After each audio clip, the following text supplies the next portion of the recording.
Euh, J'en reviens au tout début de l'extrait. Du coup, on voit que lui, il s'est construit une représentation quand même de ce qui lui arrive. Bah là, il a la représentation typique du patient ou de la patiente qui a un corps fragile, un corps objet qui est cassé, qui est pété, qui est usé. Tu vois, enfin là, il vient de redire avec ses cartilages usés, son arthrose, et qui est dans l'évitement. C'est-à-dire, il a arrêté la course à pied. Et on voit que cette représentation, elle a été nourrie tout au long de son parcours, que ce soit les rhumatos qui ont dû lui dire des diagnostics, la kiné qui lui appuie sur son dos et qui lui redéclenche. Donc tu vois, ne serait-ce que ça, en fait, on sait jamais. C'est ça qui est incroyable, c'est que nous, on fait des tests et on ne sait pas ce qui se passe dans la tête des gens. C'est-à-dire, ça se trouve, la kiné qui l'a pris en charge, elle n'en sait rien de ça. Elle lui a appuyé dans son dos, lui, il sent que ça déclenche à distance. Et il se dit, bah oui, c'est mon nerf qui est pincé dans mon dos et qui m'explique, qui projette dans ma jambe, en fait. Et Et donc ça ça a pourrait être n'importe quelle douleur référée somatique au bah bien final. sûr, si tu appuies dans le dos et que tu déclenches dans la jambe, c'est probablement pas. En tout cas, cette douleur-là, elle doit être associée à d'autres choses. Mm. Pour redéclencher la douleur dans la jambe, il faudrait faire des tests de provocation de douleur. Mais c'est pas juste en appuyant sur le dos que tu redéclenches, ça peut être une douleur musculaire référée, qui peut être associée aussi dans des douleurs de nerfs, parce que le corps peut être un peu sensible. Mais en tout cas, lui, ça lui construit bien son histoire il y a un nerf qui est coincé dans ma colonne, j'ai une hanche qui est fichue, j'ai les cartilages. Je crois qu'il a montré ses genoux quand il a fait. Tu vois, enfin, en tout cas, il a dit les cartilages étaient usés, quoi.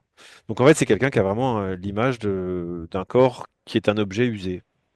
Broken machine, comme dit, comme on trouve dans l'étude qualitative de Ben Darlow. Une machine cassée.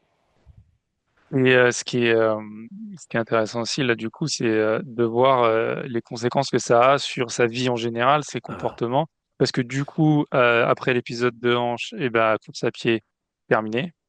Et puis là, il est en train de repasser des imageries de son dos, etc., si j'ai bien compris. Oui, et si on va même un peu plus loin, quand tu regardes ce qu'il vient de dire, c'est quelqu'un qui se sent fragile et en danger en fait. Il veut faire un sport de combat pour sentir de la sérénité.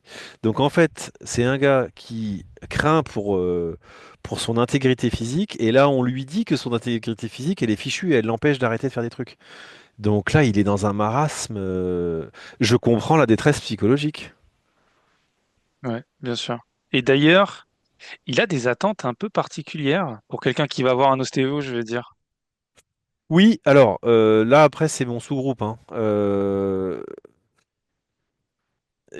Là, bon, il le dit, hein, c'est pour ça que je demande s'ils veulent des manipulations. Donc il me dit, je viens voir un ostéopathe, je veux bien des manipulations s'il y en a besoin. Euh, je sais pas si c'est mon. En fait, je vais reformuler. Je ne sais pas si c'est mon sous-groupe ou si c'est parce que depuis que je pose des attentes, je me rends compte que les gens, ils veulent autre chose. Ils veulent de la manip, mais ils veulent aussi d'autres trucs en fait. Et nous, de manière implicite, on croit que parce que on est thérapeute manuel ou ostéopathe, les patients s'attendent à avoir des manipulations et des mobilisations, ce qui est vrai dans certains cas, mais il y a plein d'autres cas où les gens veulent avoir un plan d'action. Ils veulent savoir quoi faire, ils veulent avoir des recommandations, ils veulent avoir un bilan.